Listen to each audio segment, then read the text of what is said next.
Hello दोस्तों, स्वागत है आपका आसान यूपी पीवीएससी के चैनल पे। हम लोग आर ओ आर 2023 और यूपी पीसीएस 2024 के प्रीलिम्स की तैयारी कर रहे हैं, जिसमें हम लोग जीएस के जो मोस्ट इम्पॉर्टेंट टॉपिक्स है उसको जल्दी से जल्दी कवर करने का प्रयास करेंगे। ठीक है, तो अभी हम लोग जो आज का हम लोग का टॉपिक है वो है मौर्यकाल। तो मौर्यकाल से संबंधित जितने भी फैक्ट होंगे वो आपको एक ही वीडियो में यहीं पर मिल जाएंगे। ठीक है, तो शुरुआत करते हैं। तो जो पहले शासक है मौर्यकाल के वो हैं चंद्रगुप्त मौर्य, और जो इनका नाम मिलता है वो मिलता है सैंडोकोटस, जो कि ये नाम विलियम जोन्स ने दिया था। विलियम जोन्स ने जब इनके अभिलेखों को पढ़ा तो उसमें उसने इसको ये नाम दिया सैंडोकोटस। ठीक है, और एंड्रोकोटस भी इनका नाम कहीं कहीं मिलता है, तो ये दो नाम याद रखिएगा। और जो एक ही चंद्रगुप्त के बीच ही चंद्रगुप्त और सेल्यूकस, ठीक है, दो लोग थे जिनके मध्य एक युद्ध होता है 305 ईसा पूर्व में। तो 305 ईसा पूर्व में इन दोनों के मध्य युद्ध होता है जिसमें सेल्यूकस पराजित हो जाता है।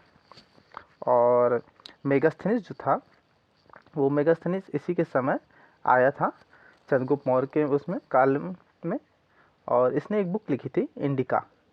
तो इसकी बुक इंडिका है और ये चंद्रगुप्त मौर्य के दरबार में आया था।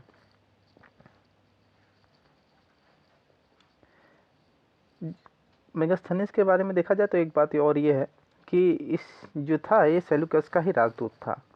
तो ये सेल्यूकस का राजदूत था, चंद्रगुप्त मौर्य के समय में आया था और इसने देखा कि भारत में दास प्रथा नहीं थी।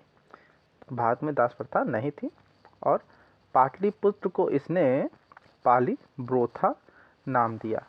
तो पाटलिपुत्र को इन्हें पाली ब्रोथा नाम दिया था और बताया कि तत्कालीन समय में भारत में 7 जातियाँ थी, और वो जातियाँ थी दार्शनिक, किसान, अहीर, शिल्पी, सैनिक, निरीक्षक और सभासद। तो ये 7 जातियाँ थी उस समय, उसके समय में। तो ये नाम याद रखिएगा। ओके, फिर अगर नाम की बात करें तो यहाँ पे जब काबुल है तो काबुल का नाम एरिया मिलता है, वहीं कांधार का जो नाम है वो अराकोसिया मिलता है, और तरान का जो नाम है वो ग्रेंदेसिया मिलता है। ग्रेंदेसिया तरान का नाम मिलता है। तो ये ओल्ड नेम है जो कि आपको याद करना पड़ेगा, क्योंकि मैच द फॉलोइंग में कभी भी पूछ सकता है। और जो चंद्रगुप्त मौर्य थे तो उनके दक्षिण विजय की जानकारी अहनानूर और पुरनानूर ग्रंथ से मिलती है। तो ये ग्रंथ का नाम याद रखिएगा। और इनकी जो मृत्यु होती है वो कर्नाटक के श्रवण बेलगोला में होती है, जो कि सनलेखा विधि के द्वारा इन्होंने अपना शरीर त्याग किया था। ओके, इसी के समय में सुदर्शन झील जो कि गुजरात में है, ये पुष्पगुप्त वैश्य ने बनवाया था, जो कि वहाँ का राज्यपाल था। बिंदुसार की बात करें तो बिंदुसार का जो डेट है 298 और 272 ईसा पूर्व। ठीक है, तो इसका राजकाल का डेट हुआ। और यह जो आजीवक संप्रदाय का एक व्यक्ति था जिसका नाम था पिंगल वत्स। तो बिंदुसार के समय में पिंगल वत्स उसके दरबार में रहता था, जो कि आजीवक संप्रदाय का था। इसने ही ये घोषणा की थी कि अशोक राजा बनेगा। ओके, तो घोषणा किसने की थी? पिंगल वत्स ने की थी कि हाँ अशोक राजा बनेगा, भविष्यवाणी की थी इसने। वहीं बिंदुसार के अगर अन्य नामों की बात करें तो अन्य नाम थे अमित्रघात या अमित्रोकेटस। तो अमित्रघात या अमित्रोकेटस इसके अन्य नाम थे। तो बिंदुसार के समय में तक्षशिला जो था तो वहाँ पे एक विद्रोह होता है। तो विद्रोह को दबाने के लिए अशोक और सुसीमा को भेजा जाता है, और विद्रोह का जो कारण था वो कारण था अधिकारियों द्वारा जनता के साथ दुर्व्यवहार। तो इसीलिए वहाँ की जनता ने विद्रोह कर दिया था। इसी के समय डाइमेकस आया था, और जो कि यूनानी था, और यह कहाँ से आया था? सीरिया से आया था। और जो सीरिया के राजा थे उस समय वो एंटीओकस थे। तो सीरिया के राजा थे एंटियोकस, जिन्होंने डाइमेकस को बिंदुसार के समय भेजा। अब इसके अन्य नाम और भी थे, जैसे पुराणों में इसे भद्रसार कहा जाता था, और जैन ग्रंथ में इसे सिंहसेन कहा जाता था। वहीं चीनी विवरण में इसे बिंदुपाल कहा जाता। तो ये 3 मोस्ट इम्पॉर्टेंट हैं, आपको याद होना चाहिए। पुराण में भद्रसार, जैन ग्रंथ में सिंहसेन, वहीं चीनी विवरण में बिंदुपाल इसका नाम मिलते हैं। ओके। और अशोक की जो बात करें तो उस समय अशोक उज्जैन का राज्यपाल था, तो वहाँ पे वो शासन करता था। और चाणक्य इन्होंने 3 राजाओं का राज्य का संचालन किया। और कौन कौन से राजा थे? तो वो थे चंद्रगुप्त, बिंदुसार और अशोक।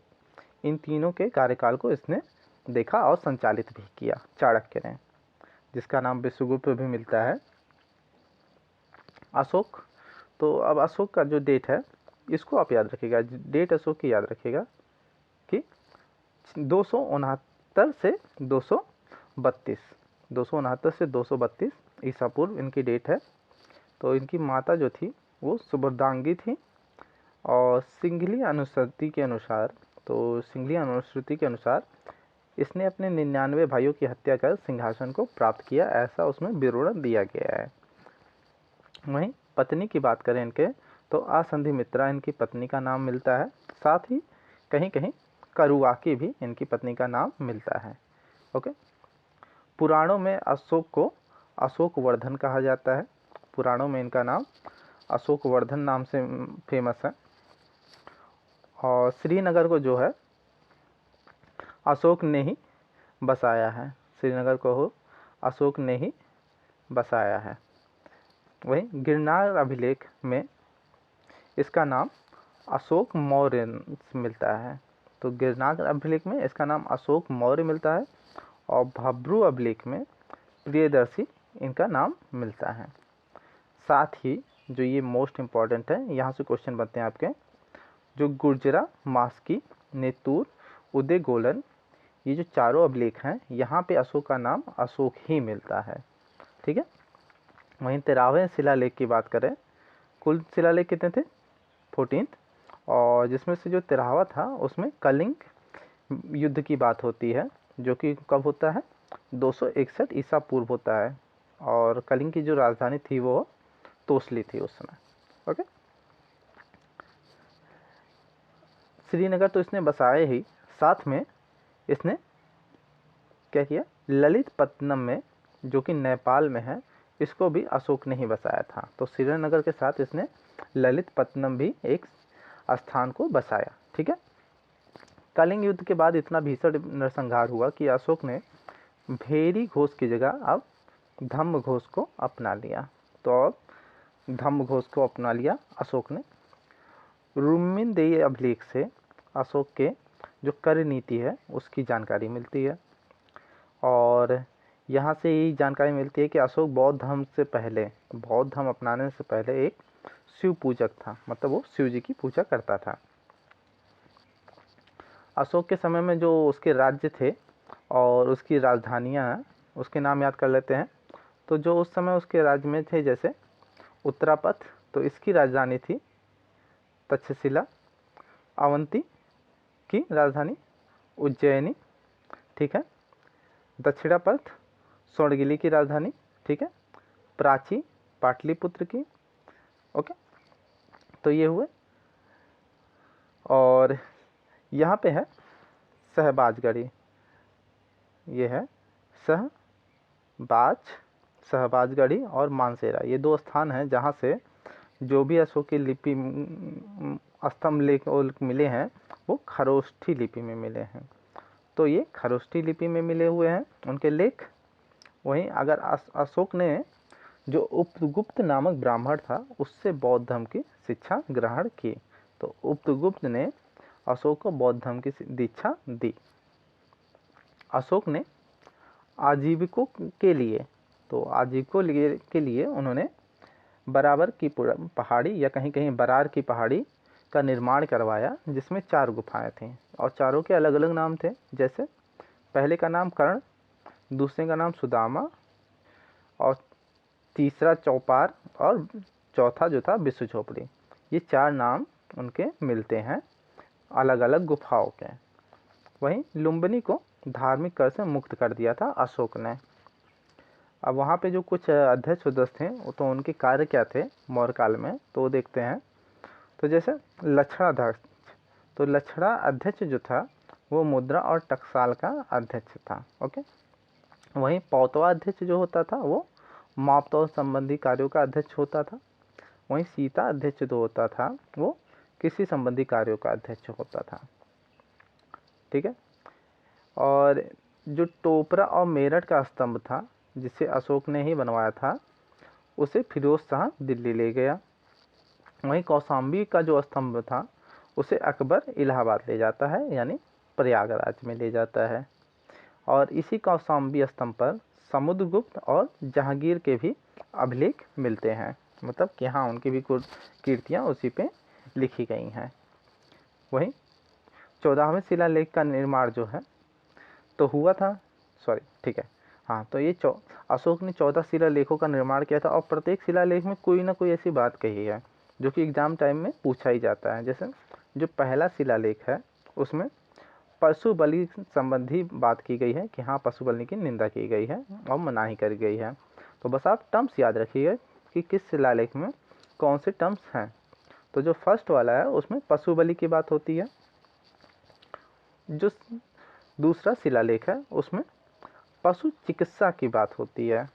वहीं तीसरे शिलालेख में रज्जुकों की नियुक्ति की बात होती है। और जो चौथा शिलालेख है उसमें धम्म घोष की बात होती है। वहीं जो 5वां शिलालेख है धम्म महापात्रों की नियुक्ति की बात होती है। छठे शिलालेख में आत्मनियंत्रण की बात होती है। वहीं जो 9वां शिलालेख है उसमें शिष्टाचार की बात होगी। 11वें शिलालेख में धम्म की व्याख्या की गई है। और 13वां शिलालेख सबको याद है कलिंग युद्ध की बात होती है 261 ईसा पूर्व वाली। ठीक है। और 14वां शिलालेख जो है वो है धार्मिक जीवन संबंधी कि जनता धार्मिक जीवन बिताए, ऐसी बात उन्होंने कही गई है। एक प्रकार के आदेश होते थे अशोक के जो कि जनता और या उनके प्रशासनिक कार्यों से संबंधित होते थे। ठीक है। अब उनके समय में एक शब्द आता है वो है समाहर्ता। तो समाहर्ता जो होता था वो राजस्व विभाग के प्रधान को कहा जाता था या अध्यक्ष को कहा जाता था। ठीक है, रेवेन्यू ऑफिसर कह लीजिए इन्हें। और सन्निधाता जो थे वो कोषाध्यक्ष थे। ठीक है, तो कोषाध्यक्ष जो थे वो सन्निधाता को कहा जाता था। और प्रादेष्टा, ठीक है, प्रादेष्टा जो है वो न्यायाधीश को कहा जाता था। और कर्मांतिक, तो कर्मांतिक जो था वो उद्योग धंधों का प्रधान होता था। ओके, तो ये कर्मांतिक जो है उद्योग धंधों का प्रधान होता था। अशोक के जितने भी लेख मिले हैं, अभिलेख मिले हैं, वो ज़्यादातर, सभी नहीं, अधिकांश, तो अधिकांश वो थे ब्राह्मी लिपि में मिले हैं। और कांधार अभिलेख जो है, कंधार अभिलेख जो है ग्रीक और अरामाइक भाषा में मिला है। बाकी इसे छोड़कर सभी अभिलेख प्राकृत भाषा में हैं। तो कांधार अभिलेख याद रखिएगा कि ये ग्रीक और अरामाइक भाषा में है, और बाकी इसको छोड़ के सभी अभिलेख प्राकृत भाषा में हैं। ओके, वहीं सांची, भरहुत और सारनाथ, ये तीनों का स्तंभ जो है वो अशोक द्वारा ही निर्मित है। मौर्य काल का जो राजकीय चिन्ह था वो था मोर। फिर देखते हैं जो सहगौरा और महास्थान, ये दो ऐसे अभिलेख हैं जहाँ से दुर्भिक्ष की जानकारी हमें मिलती है कि हाँ उस समय दुर्भिक्ष पड़ा था, मतलब अकाल पड़ा था। ओके, भब्रू अभिलेख जो है वो अशोक के स्तंभों में से सबसे लंबा स्तंभ लेख है। ओके, और अशोक का जो प्रधानमंत्री था वो राधागुप्त था। 1750 में पादरी जो थे पैंथलर, ठीक है, पादरी पैंथलर ने ही अशोक के शिलालेखों की खोज की थी।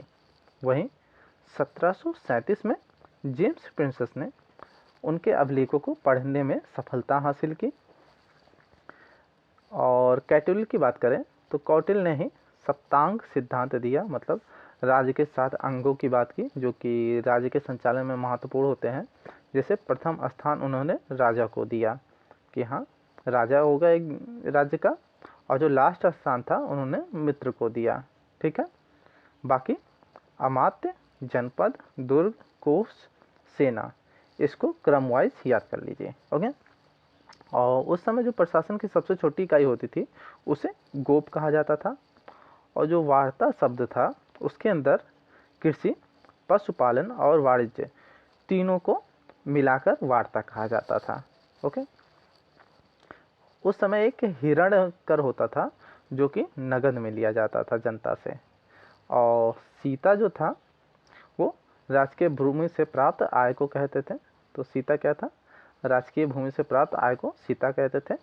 वहीं एग्रोनोमोई एक जो था वो मार्ग निर्माण अधिकारी को कहा जाता था।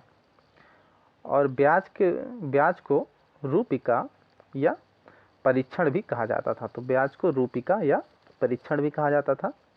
और मौर्य काल का जो अंतिम शासक था वो बृहदत्त था। ठीक है, तो फिलहाल इस वीडियो में इतना ही, मिलते हैं किसी अन्य टॉपिक पे। और प्लीज़ वीडियो को सब्सक्राइब और लाइक करना ना भूलें।